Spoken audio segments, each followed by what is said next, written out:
Exciting night. It's what, Tuesday? Tuesday after Labor Day.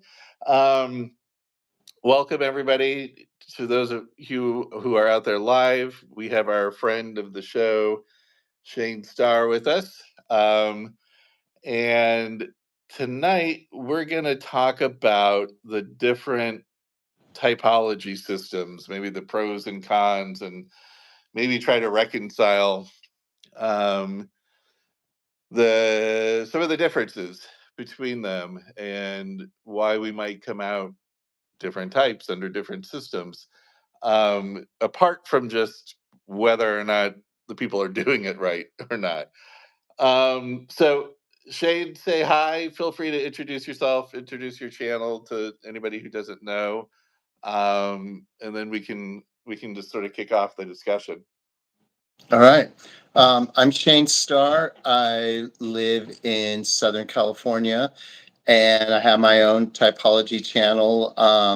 I caught on to another Majestic INFJ's channel fairly recently, but it's been a favorite of mine. I watch every one of his videos and I'm happy to be here and happy to discuss this topic because I think it's sort of important, and I think a lot of people go through some of the things we'll get in detail in discussing, and I think it's sort of swept under the rug. People don't like to talk about it, and it's a problem, and hopefully we can shed some light on it and work We're through it gonna solve together tonight. it. Right. Yes, and because you watch all my videos, you're welcome to the channel anytime. So I mean, I think maybe by way of introduction, um, because there's going to be a lot of assumptions here in this discussion about what the viewers know and don't know. So you know, so hopefully we're not talking past anybody, but probably by way of introduction, we should note that the Jungian psychological types has sort of spawned a bunch of different models, right? Or at least a few different models that are out there. And one of the, what we were talking about before, one of the more frustrating parts of it is everybody uses the same four letters as the code for the different personality types. And one would think that since they're based off of the Jungian cognitive functions, supposedly, and because they're all using the same letters, that if you are an INFJ in one system, then you should be an INFJ in the other system, because there's a general agreement, that at least what your dominant or maybe your first four functions are going to be. But I think a lot of it depends on how you think about the functions and how you describe them, and we'll get into detail there. So, just to sort of list off what I'm aware of, and I'm sure there's more out there, because there's plenty of INTPs and ENTPs coming up with their own systems every day, I'm sure. Um, but there's obviously the MBTI, the Myers Briggs MBTI, that dates back to at the 50s, 60s. And that's sort of the granddaddy of them all. And then there's more recent. Then there's the socionics, sort of Russian correlate of it, which we could talk about. And it uses the same coding system. There's the whole weird, J's and P's being flipped for introverts, but other than that, it's generally the same coding system, but maybe a different order of the functions depending.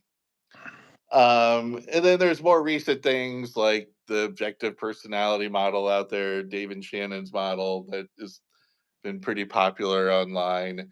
There's, of course, Eric's defensible typology model, which is, from talking with famous people. And, it's somewhat correlated to the MBTI, but it has its own special, pieces to it. And then there seem to be others. I'm not as really familiar with them as maybe you are. And then of course there's the oceans model that's out there, mainly used in academia. We could talk about that, and it roughly maps onto MBTI, except it's got neuroticism as an extra trait that they measure. Um, so that's sort of the landscape. And so if you sort of bounce around and get typed by different people, like you have and like I have, you might come out to be different types. be- You know, and it's in my mind to trying to be as fair as possible. A lot of it might just be because they're thinking of the functions differently, what the different functions are doing. And somebody who's an ESFP in your traditional MBTI model might not come across as an ESFP in a socionics model. So I think we're going to riff on that. Is there anything I'm missing? Any other sort of big models out there that I forgot to mention? Um, I would just say two points in addition Hmm. to that. Cognitive personality theory by Harry. I'm not sure what his last name is, but he's Okay. British. He's really good. He focuses on the first and the third function, which is interesting because Okay. the third function is a source of disagreement. It's either the child function in MBTI, which occasionally brilliant. Sometimes it's weak in socionics, but in objective personality, it can be stronger than your creative or second function. And in Harry's system, it is the stronger of the two. Okay. And then there's rusted typology, which is classic socionics, which is not in tandem with World Socionic Society. So there's splits in Okay. So even the socionics, socionics has just their like own there is in MBTI. And factions. Okay. what got this going for me was, starting my journey back in the C.S. Joseph heyday, 2019. I was typed by OPS, then World Socionic Society, then later by Harry, then by Eric with talking Hmm. with famous people, then by Rusted Typology, and most recently a private video with Jack, which was meant to be public, but we didn't push record on the And video. We're Jack we're is gonna with revisit that World Jack Socionic is with Society. World Socionic Society, Yeah. right? Okay. So with all of those people, I've gotten a different type from each of them. Okay. OPS, I was ESTP. World Socionics, I was ESFP. Cognitive personality theory, I was ENTJ, which was interesting because he highlighted SE and TE, which are first and third with ESFP. And then self typing, I've always come out as ISTJ, which is unlike any of those. Yeah. Eric from Talking with Famous People, ISTJ, and then most recently with Rusted, ESTJ. Okay. And then after all that was said and done, I revisited my typing with Jack with all of this information and kind of different nuances that we didn't really capture in my original video. And while admitting that as part of the pool of evidence, Jack reaffirmed my type in his system as an SEE, which is ESFP.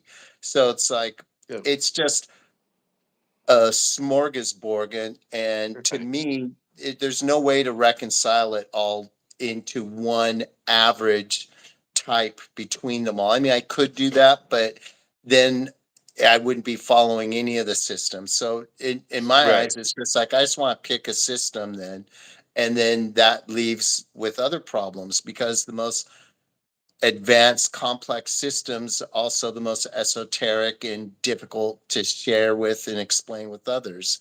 Then Yeah. the simple one is most likely to probably fall apart upon deeper analysis. and then you have the most popular ones, which also have problems with that, and that it really leaves us in a conundrum of difficulties and complexities in trying Yeah, to figure out our own types and other people's. yeah, yeah. I mean, I should also mention, I forgot to mention there's the Kiersey temperament disorder, which is loosely based off of MBTI. And I could be wrong about this, but I don't even think Kiersey gets into the cognitive functions. I think he just No, looks at NTs, NFs, SJs, and SPs. And honestly, that's that was sort of, correct.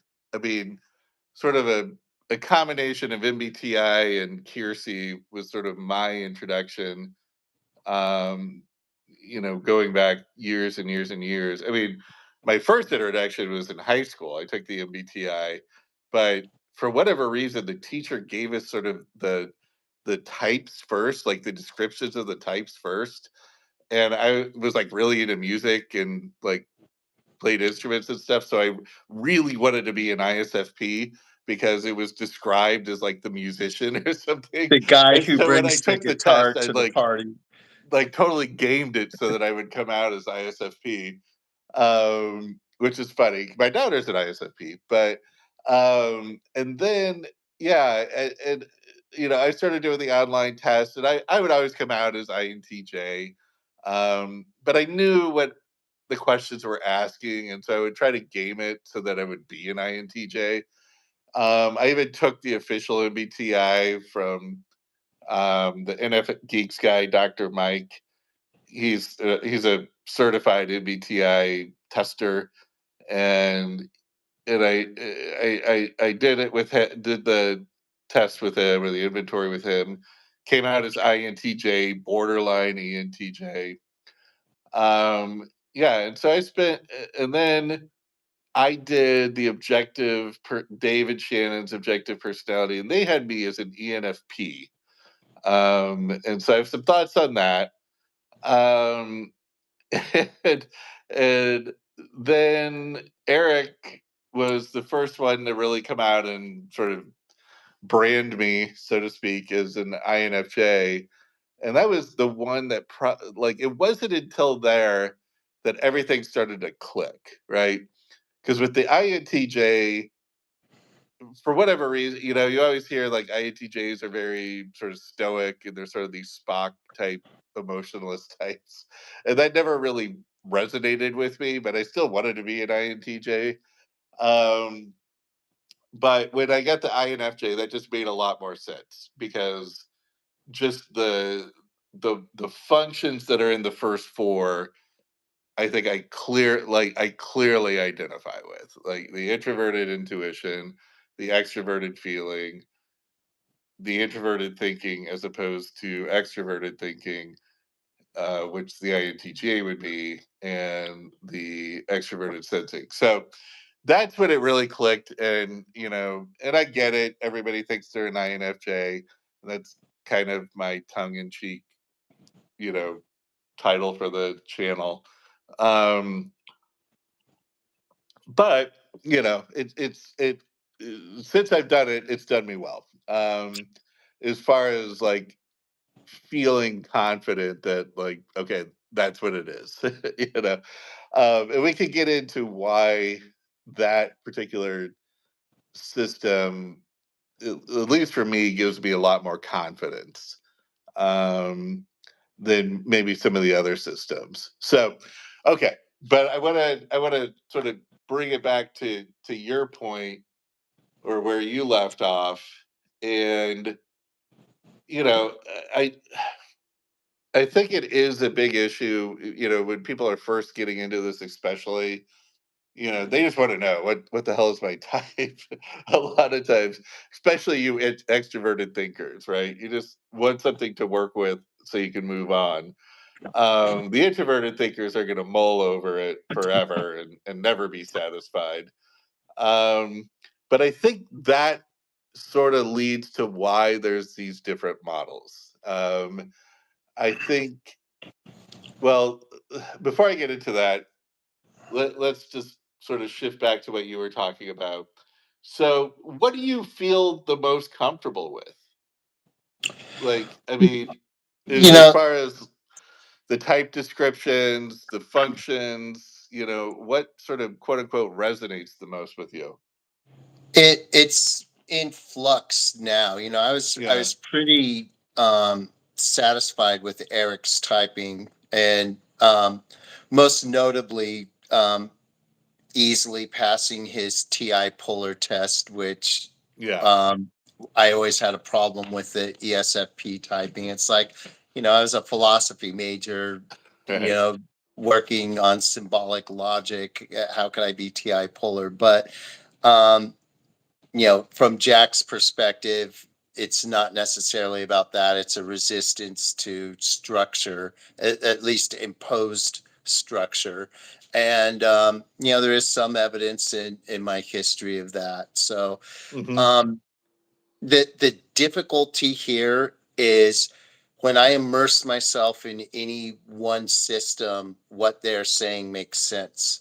Yeah. Each of the people I mentioned, um, their their arguments were very strong, and it depends on the way they look at the function. So, I mean, the biggest ones I would say SI and NI, introverted sensing and introverted intuition, just have wildly different definitions depending on who you're Yeah. talking to, and Yeah. that the different definitions will lead to different typings. Yeah. I mentioned this in a video before. How could one guy type you as a ESFP and another as a ISTJ? Easy, because it shouldn't be easy, but it is, because in one system, SI is about routines, organization, punctuality, Hmm. memory, and I check each of those boxes. But in another system, SI is the opposite of force. It's the Yeah. opposite of willpower. It's this Refinement. kind Yeah. of Uh, relaxation, chill, um, you know, um, just the full, hey, bro, let's kick back and relax. And, if we're talking that as the definition, that would be almost a polar function for me. I don't know how to relax. I yeah. never relax. And Yeah. so, there you have it, Well, and I think. so it's, Sorry. Go ahead and finish your thought I there. was just going to say, it's, to me, it's driven me to the point where, even though each of these systems may be internally coherent, I need to in order to affirm a type, I need to affirm a system and ditch the rest. I mean, with all due respect and with, Yeah. understanding their parts, but otherwise, what am I going to do? Introduce, it's like having five different names, Hey, I'm a this and that and this, and I'm a Leo, and I'm a moon Right. in Libra, or something. It's like, I don't want to do that. Yeah, at least with the zodiac signs, at least you know what you are. Um, but yeah, I think that leads me to probably the one of the first points I wanted to make about the way socionics thinks about the functions and the way maybe MBTI and some of the other offshoots of MBTI think about the functions. um, because socionics to me, and I will be the first to admit I'm not an expert whatsoever, and but it's not going to keep me from talking about it. But I still, so I'll put that disclaimer out there, and to the extent I bastardize, you know,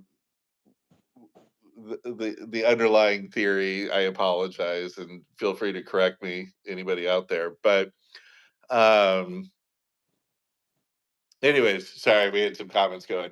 Um, but I think with the socionics, it's to me, it's more about sort of your energy flow for the way that I think about it. Because just taking the dichotomy, from what I understand, is SE is seen as sort of these maximizers that go out and sort of, you know, sort of force their will into the environment, right? And that in socionics terms is SE, is like your ability to sort of accumulate resources, so to speak, um, and displace the others. Kind of the king of the jungle type of mentality. Where SI, like you said, is more about kind of being chill, but I think more about being sort of refined, right? Like you're not trying to maximize your energy flow. If anything, you're trying to minimize it, right? And so you have, so your comfortable states, and you like your comfy couch, right? You don't need to be going and buying a new couch every year, to match whatever the new colors are, the new hot Mhm. styles. Um, you're not maximizing in that sense. And instead, you're kind of refining, to have this sort of level of comfort, right? Where the SE types are out there, you know, kicking ass, taking names, and that's their energy flow, and I get that. Like, I mean, and that could be consistent with an MBTI, ESFP, ESTP type, but I think it's more of an emergent property and not really the function itself, right? um because if you think of it in sort of MBTI, or I guess Jungian terms, socionics would probably say they're just as Jungian, but whatever. um SE in my mind is a way simpler concept. And it's just your ability to pay attention to the outside world, right? And and the difference between, like, maybe the defensible typology model and maybe MBTI is it's more about attention. Like, where is your attention going to? And not necessarily this energy flow. Like, is energy flowing out of you, or are you trying to refine it and sort of bring it in? Um, and because of that, I just think that you get these sort of differences. You go down different paths when you're talking about the different functions and what's really going on. And like I said, SE could be consistent with, okay, paying attention to the outside world. Yes, you're probably going to be a better athlete.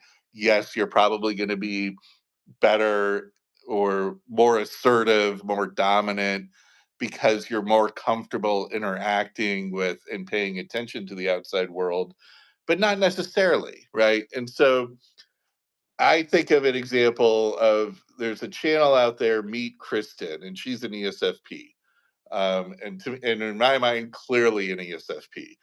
And she just does these little skits where she plays the different types, and she personally plays each of the different types in the skits, and she really nails it. Like, she really nails sort of the sort of surface level character of each of the different types, right? And to me, that's just classic ESFP performer, right? And so she's clearly good at performing. She's clearly good at acting. There's a few of her videos where she's singing, and she's a really good singer, really good performer. And that's just classic MBTI ESFP.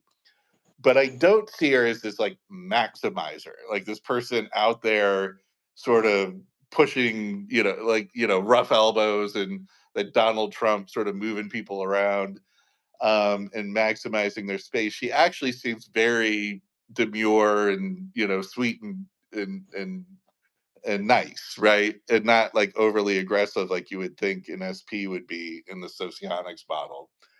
And so, to me, I think, again, when you're thinking about the functions, I think you have to think of it more at a base level. I want to stop because I realize I've been talking for too long. I'll let you sort of jump in, with any sort of reaction or thoughts on that, because I could just go on and on with that. Oh no. I think I've watched her channel. She has the situations at work, right? Hmm. Where she plays a ESTJ boss, and then like a ISFP employee or Yeah, whatever. she does That, different situations. Like yeah. here they Now are as see, roommates. Here they are at a party. Here they are being kidnapped. Just a lot of different scenarios. Yeah, yeah, yeah, and see, in socionics, she would probably be an ESFJ. yeah, maybe. She wouldn't be the because the ESFP in socionics is more like a Julius Caesar, Napoleon type of character, almost like an ENTJ in MBTI. Yeah. But what I'm interested in is with these different, you know, if we take our own definitions of the functions and type ourselves by those, then we're sort of just outliers, and we're not really following a system. We're just taking bits and pieces. And I don't know that that's the best route either to take.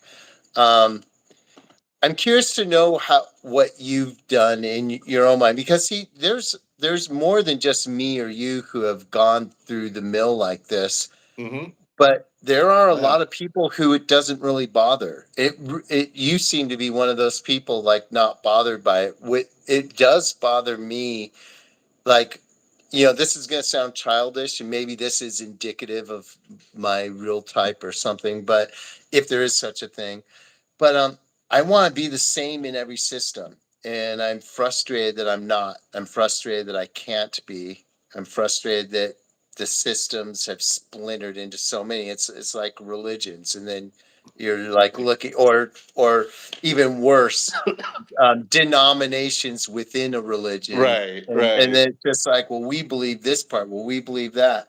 And then you just wonder at the end of it all how important these particular beliefs are to the point. And the same with typology. Eventually I want it to be used for something. Um, Yeah. you Okay. know, Yeah. I mean, to me, that's a very extroverted thinking kind of viewpoint. Like, hey, just tell me the answer so I can use it and move on. Um, and I don't want to be bogged down with, the try to reconcile all the combinations and permutations out there. Um, where the TI types, they just love it, right? And I think that's why there's so many systems, because you get these TI types that get into it, and then they've got to do their own mental tinkering to figure out, you know, how does this really work, right? Um, and and I think I think there's a few different reasons. I mean, number one, I am much more in academia. They talk about lumpers versus splitters, right? Where if there's a sort of a theory out there, there are some people who like to split things into more and more subdivisions, more and more categories, more and more sort of rules or whatever. And then there's other people who like to lump things. And I think l- I'm much more of a lumper, right? I can see how the different systems are all kind of getting at the same thing, but in their own little way, right? And there's actually an interesting Wikipedia page out there. If you if you search the four temperaments on Wikipedia, like the old ancient Greek four temperaments, they kind of take all the different personality type or inventories or models, DISC, MBTI, Kiersey, just all of them, and socionics, and they sort of lump them into one of the four old Greek temperaments, right? Like sanguine, melancholic, that whole thing.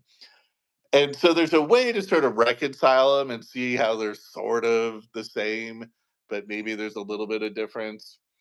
Um, but I'm okay with it, like, to me, it's like as long as you have a system that works for you that has some predictive value to where you know you're using it for sort of self-actualization or to read other people, as long as you've got a system that sort of works on a consistent and predictive way, I mean, who am I to tell you that you're wrong, right? If that's the way that you kind of view people or categorize people. I think the frustration is that they all want to use the same letters. They all want to use the same quote unquote cognitive functions and stacking and all that. But they're really kind of just looking at different things a lot of times.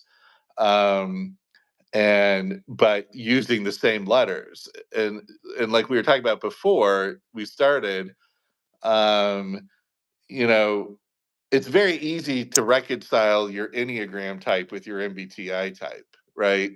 Like I could say I'm an INFJ and MBTI and an Enneagram 3, and nobody gets confused by that, right? And I don't know if they're correlated or not correlated. I have no idea. Maybe they are, but it doesn't really bother anybody because everybody sort of understands those are different systems looking at different things. Or I could say that I'm a C1 or whatever in the disc model, and that's perfectly fine being an INFJ and a C1 in the disc model. I see it like that, even though everybody's using the same letters and trying to argue that they've sort of got it figured out, the cognitive functions. But I just think they're kind of looking at it from different angles. Like again, with socionics being about energy flow and interpersonal relationships. And then not only that, but they have the four MBTI dichotomies, and then there's like 15 more, right? Or like 11 more. Mhm. Where it's like, okay, whatever. And again, that's those are the splitters. Those are the people who want to just keep dissecting and dissecting and dissecting. And at some point it sort of loses its usefulness, right? As opposed to just saying like, okay, yeah, that guy's clearly an extroverted thinker versus an introverted thinker, and clearly an SI user as opposed to an NI user. Boom. To me, that's it, right? It doesn't get more complicated than that. But the TI types that want to sort of dissect everything, and especially when you combine the NI with the TI, where they really think they've got it figured out, um, you know, then it's just sort of arguing past each other in my mind. Right. And I think the whole issue could be solved if we were able to come to an agreement on the definitions, like defining the functions and then describing the types, Yeah, what do those functions look like together?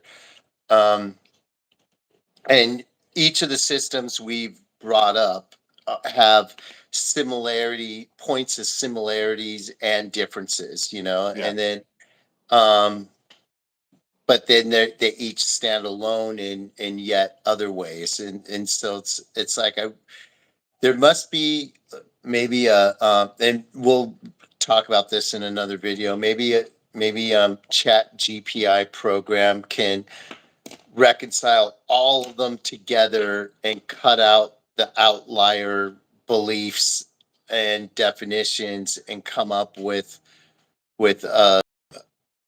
an agreed upon theory of type. What does this type look like? What does that type look like? yeah, Um, that would yeah. be I mean, interesting. again, I would think the world would be a lot easier if everybody who had their own system used their own letters or you know Right. their own sort of descriptions of what the functions are. But I mean, obviously, I'm pretty wedded to the defensible typology method because, in my mind, it satisfies a bunch of criteria, and I could tick through that and see if you agree. But and I should just point out for those keeping score at home my background was in cognitive neuroscience before I did a complete career change. But back in the 90s when I was in grad school, it was all about like what they were trying to do in cognitive neuroscience was find the different parts of the brain that do different things, right? You got your memory part, and you have your explicit memory part, you have your semantic memory part, you have your procedural memory part, and then you've got your emotional center and your aggression center and your spatial temporal processing and your object identification module and your language model and all these different little modules that all sort of have their own little areas in the brain, and they work in parallel and sort of together, and they create what we call consciousness or the mind. And your attention is sort of the spotlight of consciousness that's going between all these models or these modules, right, in your brain. So if you're focusing on what you're trying to say, then your attention goes to your language processor. Or if you're focusing on trying to catch a ball, your attention goes to your spatial temporal processors, right? Or if you're trying to identify somebody in a picture, your attention's going to go to your object recognition, so on and so forth, right? And to me, that's what a cognitive function is, right? Is there's a particular problem space, there's a problem domain that your brain is trying to solve, and it has a particular system in place to do that work, right? If it's a language problem, we got a language processor. If it's a long term planning problem, we have a long term planning processor, so on and so forth. And the defensible typology method or model maps onto that very well, right? Because it's basically like if you were trying to build a human, what sorts of things does this human need to do, or a human mind? What sorts of things does it need to do? Well, it needs to have a knowledge base. It needs to be able to interact with it needs to be able to do planning in short term and long term with the environment. It needs to be able to actually pay attention to the environment. It needs to have some level of memory for experiences and events, right? And then it has to have some ability to play with ideas, things that you can articulate but you can't point to, right? There's no object, but you can still articulate the idea and share it with somebody else, and that is covered by that model, right? You've got all those functions that you need to build a mind covered in the 8 functions, and then it's just a matter of where does your attention tend to go, right? And that when presented with different problems. So I don't know. So to me, that's the simplest way of thinking about it. And not like this description, like if you have SE, then you're super ambitious and you're a maximizer. Sure, okay, but why? What really is SE that makes you like that, right? Or what really is SI that makes you more of a refiner, And so I think socionics is sort of describing the epiphenomenon or the emergent properties that come out of the functions, but they aren't actually the functions themselves. I think the functions are much, much more basic. Um, and I think if we looked at it that way and thought of it as more basic, like what's the problem space? What does the brain have to compute to solve this problem? Like what type of information? Then it's a lot easier to think about. But anyways, I will leave it at that and let you react. Yeah, you mentioned Eric's system, typing with Hmm. famous people, and what I do really like and appreciate about his system is that he incorporates the great contribution of socionics to the conversation, which is the polar function, Yeah. and he also separate but equally important. He has different tests for each of the functions. Now he's admitted he doesn't have a great FI test, but he does have some Yeah. points of discussion to flesh those out as well. And we've discussed those at length in other Hmm. conversations between ourselves.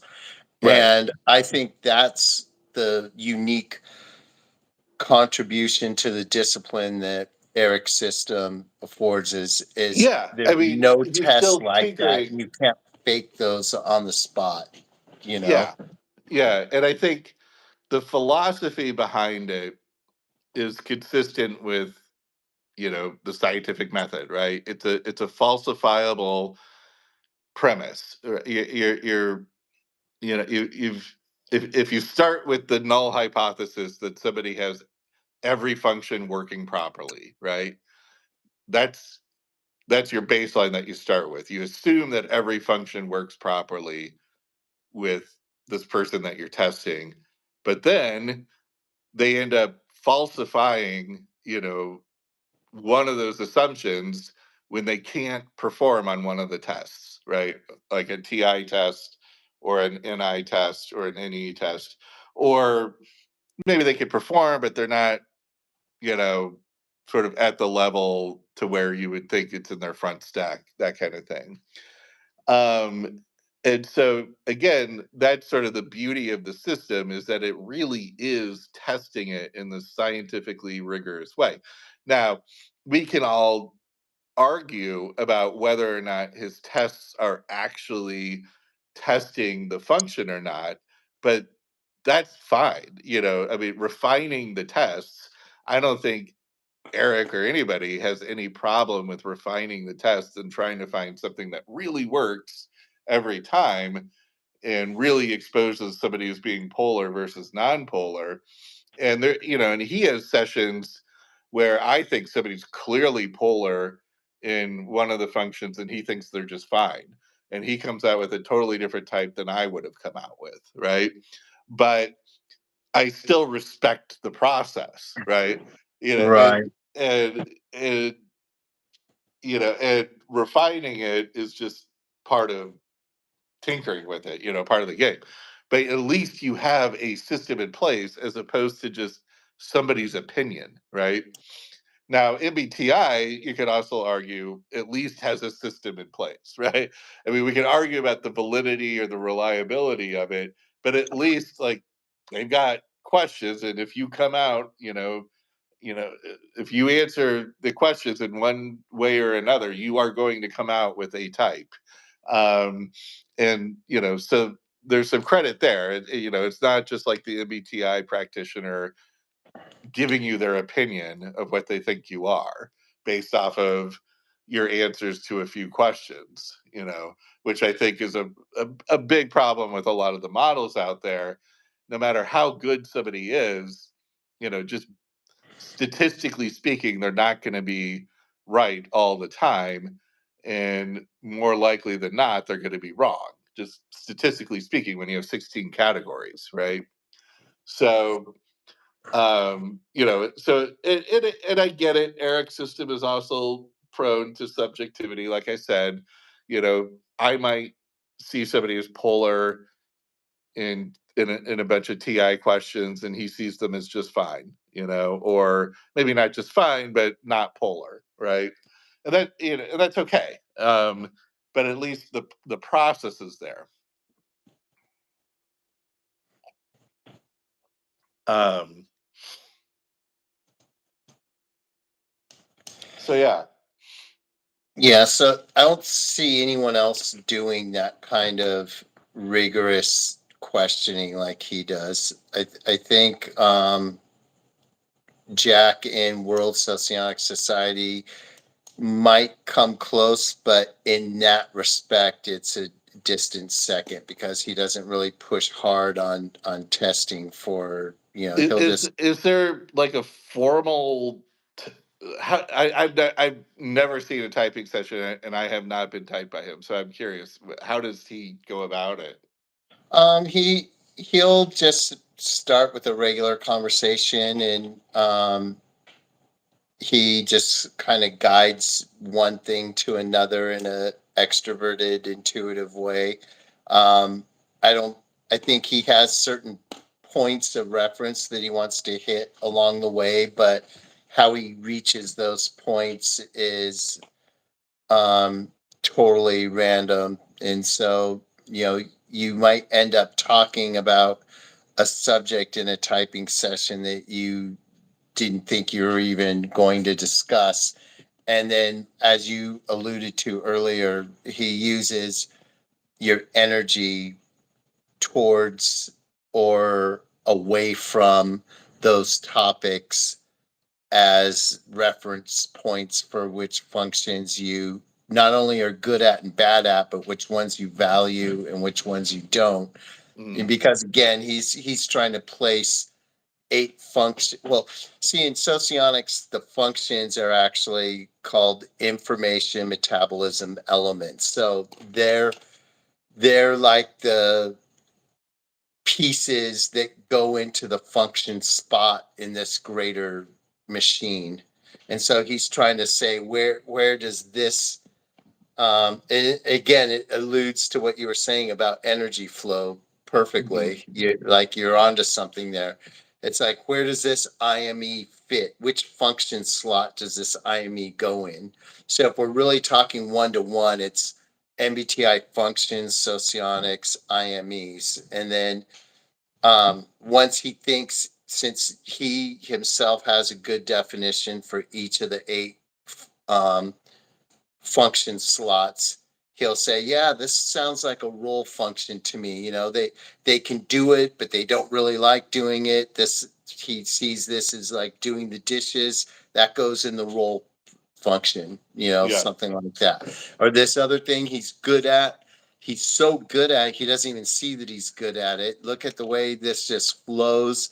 He doesn't value it, but he's clearly, it's just oozing out of his persona. That's probably the demonstrative function. If we Okay. know those two things, we could start piecing the puzzle together. That's how he approaches it, which I think is good. Just like Eric does with his.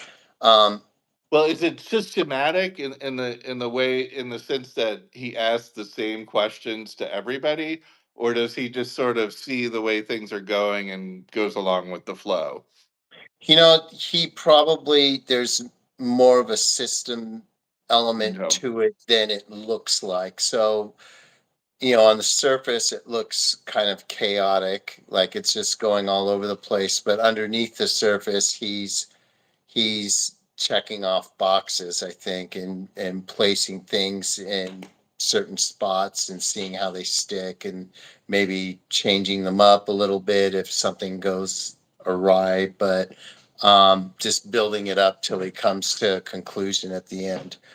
And I think I mean, the greater point in all of this is when you have, for the sake of simplicity, instead of saying five or six of them, you have two coherent systems, internally coherent, true to their own definitions, and you come out different types in each one. And so, what type do you call yourself? You have to make a choice. How do you make that choice? So, And that's the difficulty for me, at for the least. socionics experts, uh, uh, I mean, are they? If somebody comes to them and says, "I tested as a INFP in the MBTI inventory," like, let's just take the sort of the benchmark, right? Um, is there an assumption in socionics that if you're an INFP and MBTI, you're going to be something close to an INFP in socionics? I get it; it's INFJ instead of INFP, but Right. They um, or is it like you could be something completely different because we're looking at this thing in a totally different way? I I would compare it to the Enneagram. Okay. You can make an argument for almost anything, but some are way more likely than others. Like, Okay. if if you're an INFP and you say you're also an Enneagram 8, I'm going to have a problem with that. Some people don't. and I know if you look at personality database, you'll find some INFP eights, Hmm. but I can't see that happening. I met one guy at my former job who claimed to be an INTJ Enneagram 2. And I'm thinking INTJs have FE polar, at least at Yeah. INTP, FE polar, but he says he's an Enneagram 2. There's I have a problem with that. Right. He's wrong.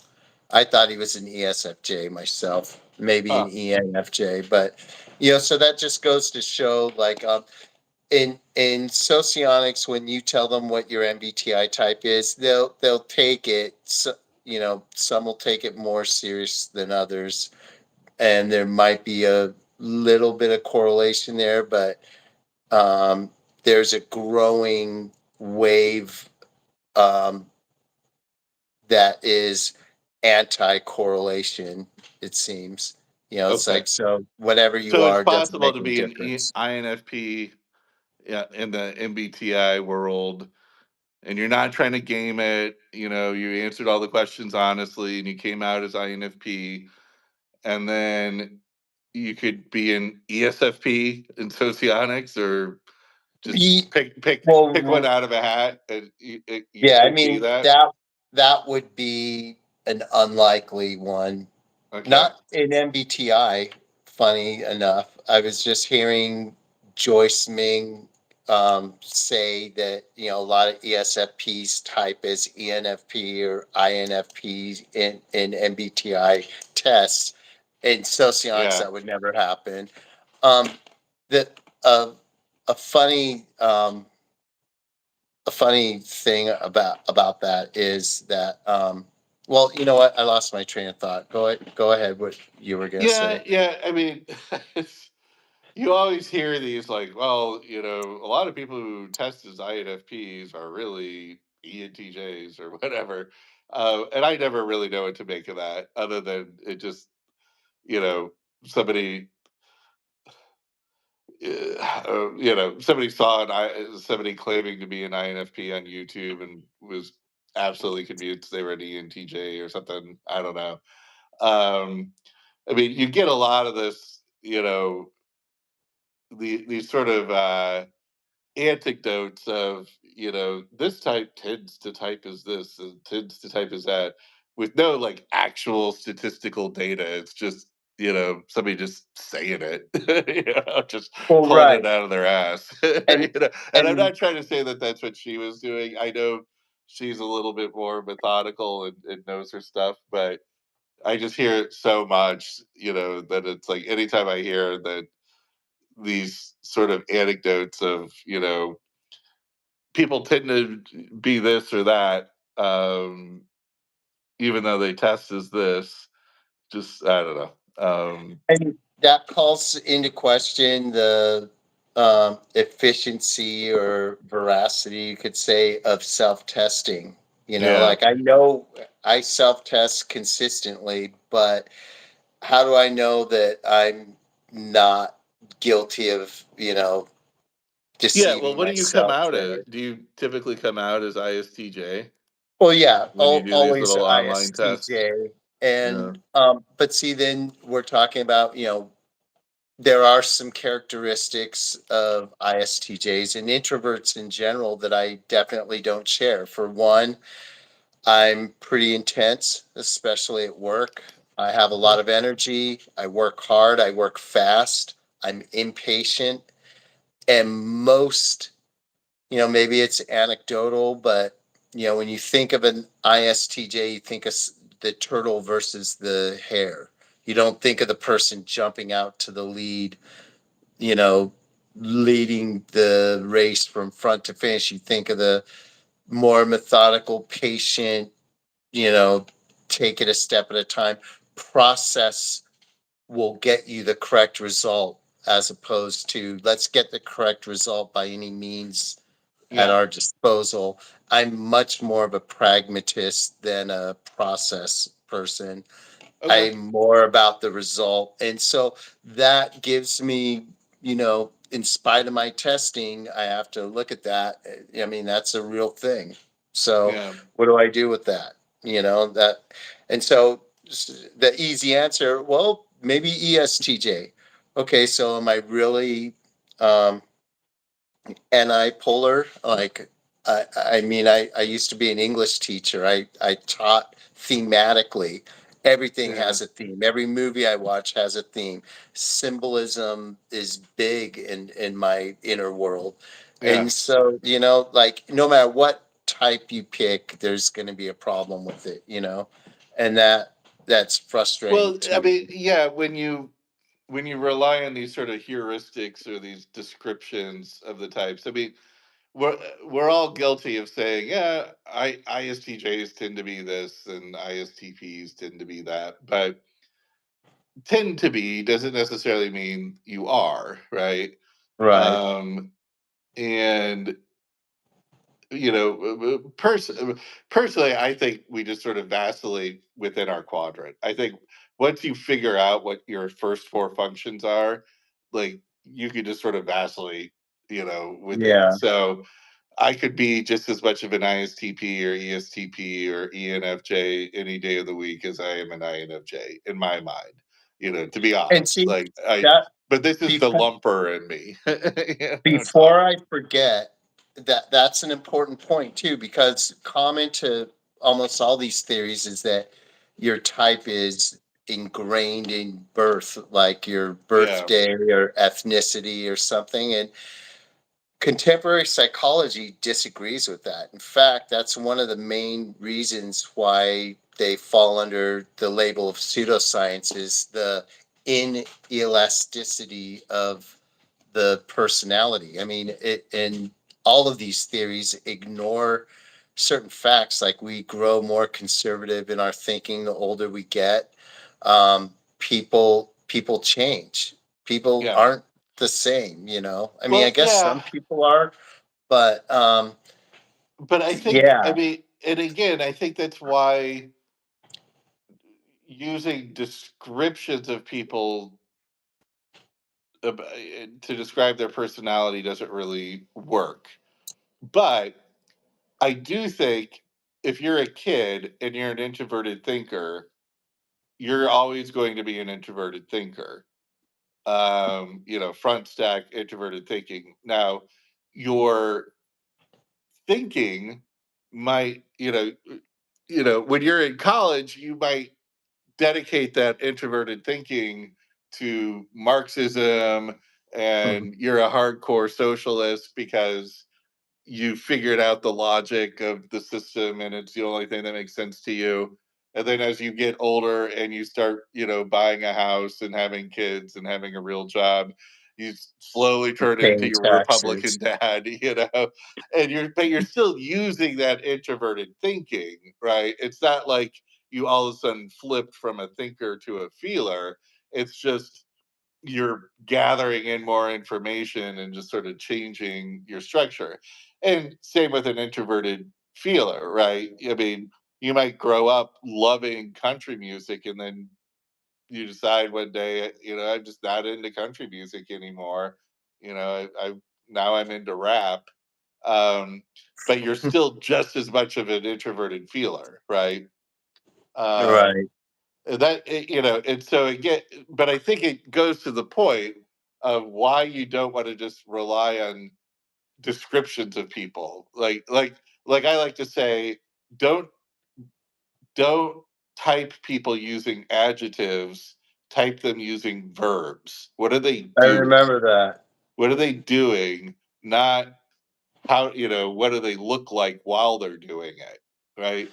So all this stuff about INFJs and they, you know, like, you know, you just watch these random YouTube videos that, you know, they all march to their own drummer and they like to have a small group of really close friends as opposed to a lot of friends. And you know, they like ice cream sundaes, you know, like who doesn't like ice cream sundae, you know?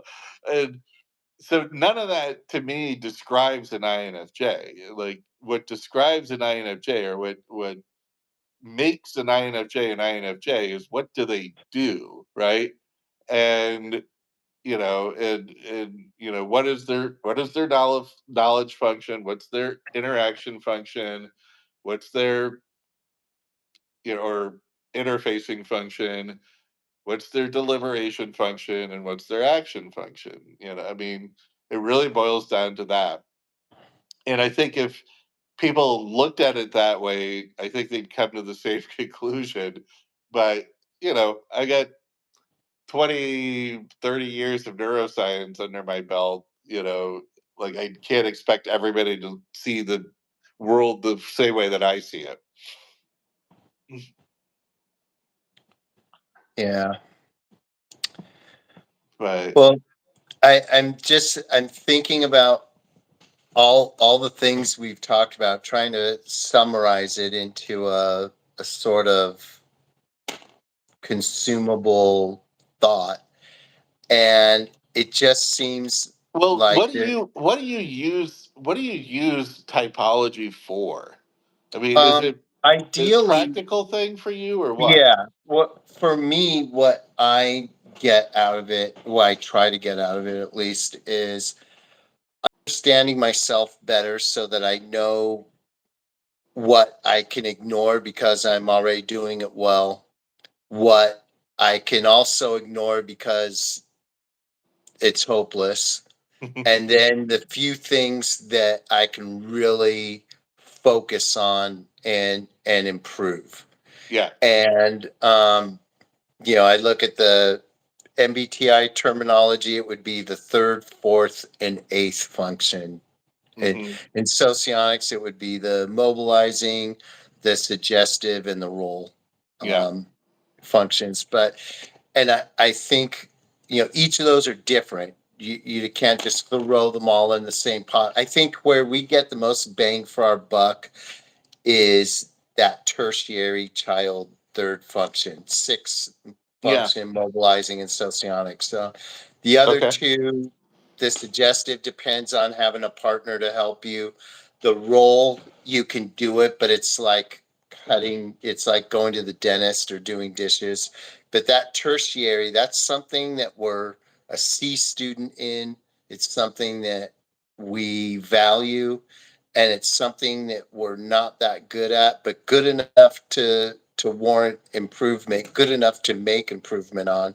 So if I was really to simplify it and bring it all together, I would say that third function is where you can really get some self improvement and see some benefit in terms of your efficiency, your productivity at work, in your relationships. And I think that's also with socionics, it offers a really interesting intertype relations theory that I've tested, given Jack's model and interpretation. And at least in one instance with my most recent supervisor, it fit the bill perfectly, Yeah. which was pretty interesting. So, yeah, I mean, because in my mind, it's about knowing your limits, right, or your boundaries, and being okay with it, and learning how to manage it. So for me, so TI is a third function. I did lots of logic. I did the LSAT. I went through law school. I've done plenty of TI stuff, but I'm not fast at it.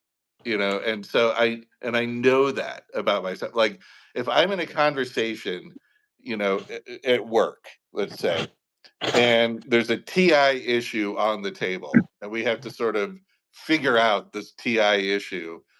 um, I'm much more likely to just sort of engage with the people and try to get them assured, okay, we'll get this figured out, rather than trying to do the TI gymnastics in front of them, especially if it's a client. Um, I'll just say, I'll rely on my sort of FE&I read of the situation and just say, hey, let us take some time to look into it, and we'll get you an answer soon. Everything will be fine. So I'm using this FE to sort of get people Clear comfortable, things right? out. Right. Knowing that, like, if you put me on the spot to do this TI exercise, yeah, I could probably do it, but there's a very good chance that I go down the wrong path or whatever. And what I need is the ability to just take some time and focus on it, right, by myself. And because and so ever since I've figured this out, that TI is sort of this third function, I don't try to just impress people with gold stars and show them like how smart I am and give them the answer right away. I'm much more comfortable just saying, give us some time to look into it and we'll get back to you. Unless it's like an absolute emergency, but those are very rare in my world. Um, and so I can step back, take the time that I need, and have the sort of me time to figure out the TI stuff. And I would imagine with you, it's probably the same thing with the FI stuff, to the extent FI comes into play in your world, you know, you have to just sort of assure people, okay, I'm going to quote unquote think this through or FI this through, and I'll get back to you. That's one of the benefits of knowing this stuff. Yeah, that would be, like saying I'll figure something out. I promise I'll make you happy. I don't know how yet, but I'll do it. Right. And incidentally, using that model, you know, eliminates for me, like, if I was to type myself as an ESTJ, for example, I can't make sense of it. Like, NE in that spot, like, what do I do with that? That doesn't seem to be something I showcase or value really, or just it's very difficult for me to think of a scenario like you expressed with TI right now. Yeah. You know, I can do it. I can put myself in other places with different systems and say, yeah, if I was this, then this is how that would be playing out. That's not one of those scenarios. So I think, maybe we just hit on something. That's it. You can sort of reverse engineer your typing and other people's typing by starting with that and then working your way back to the type. We, Mhm. instead of trying to figure out their type, from the ground up. You Yeah. Yeah. Now, of course, people way overestimate their third function, right? I don't think people are necessarily horrible at it, especially as they get older. But they certainly overestimate it, right? And they might have reason to, like, you might have TI in your third slot, and you got a perfect score on the LSAT or what. And so you really think of yourself as a TI master, but it takes some self-awareness to realize, oh yeah, I can't just do this stuff on the fly. I need to have some time to think about it. Give me some time and I'll be fine. But it's just not the type of thing I do on the fly in the way that interacting with people I can do on the fly with no problem, right? I don't need to stop and think right. about it. Um and I don't know necessarily how that translates into real world examples for FI, but I'm sure they're there, you know. But but to the extent that it's a value thing, and you have to like decide which criteria. To me, FI is about prioritizing, right? And if somebody comes to you and says, should we do this or should we do that?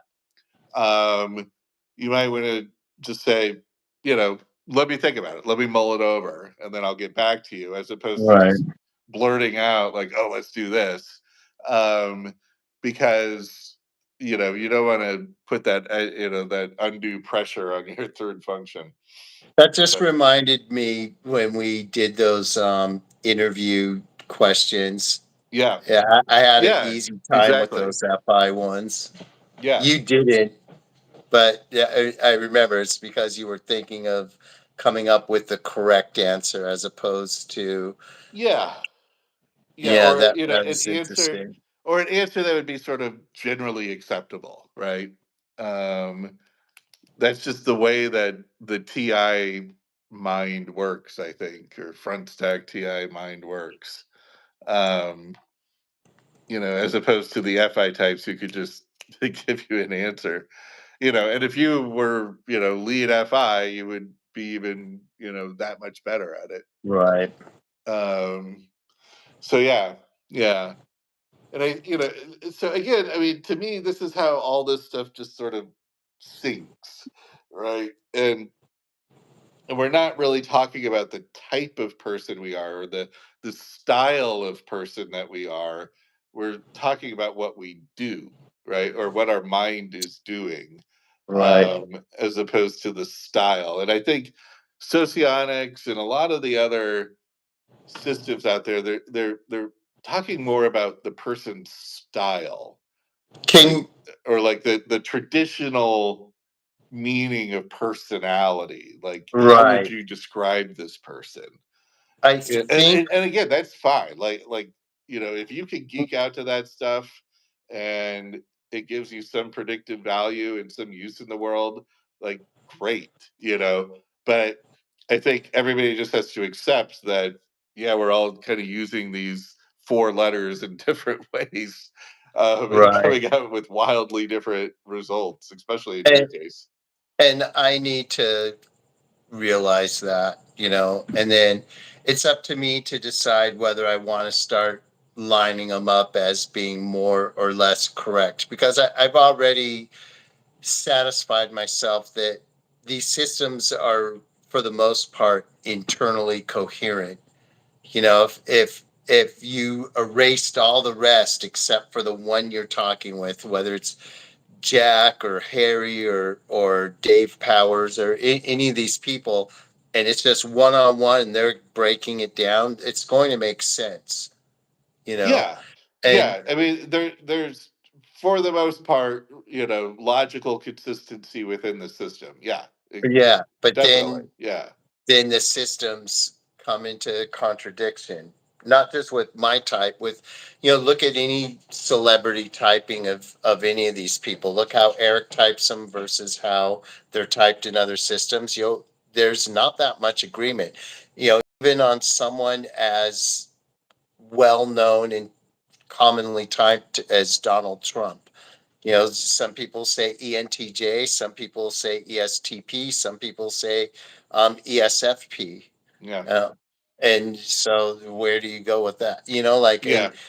I think everyone has a pretty good idea of who that person is, what he's about, what his strengths and weaknesses are, whether you like him or not. And I find that interesting. It's a very good case study. And that Yeah, I is, mean, that's why I generally, like, I certainly fall into the trap of saying, Elon Musk is an ISTJ, he's not an ENTJ, and I'll certainly fall into the trap of typing celebrities or people out there, but I generally try not to, and I try to just focus on, like, here's an example of somebody using this function, or not being able to use, a clear example of somebody being polar in this function, and and you can take whatever conclusion you want from that, but rather than trying to be like, this person's an ESTP and here's the 5 or 6 reasons why, because that's just inviting all the TI guys just swooping in. all right. And, But I like, mean, you're not looking at this and not looking at that. Okay. right. And to me, I don't like, to me, it's not about like trying to figure out what, you know, which one of the 16 different types are you, and more about, okay, which function are you showing me right now? Because aside from the sort of the self growth part, there's also the reading other people. And if I'm dealing with somebody at work that's clearly a process person, where they just want an answer, and they just want to, they want my input, give them an answer so that they can, you know, finish up this document and move on to the next thing on their desk. those are the process people, and they don't want me calling them and giving them a 15-minute explanation of why this tax code section says this and this tax code section says that. They don't care, right?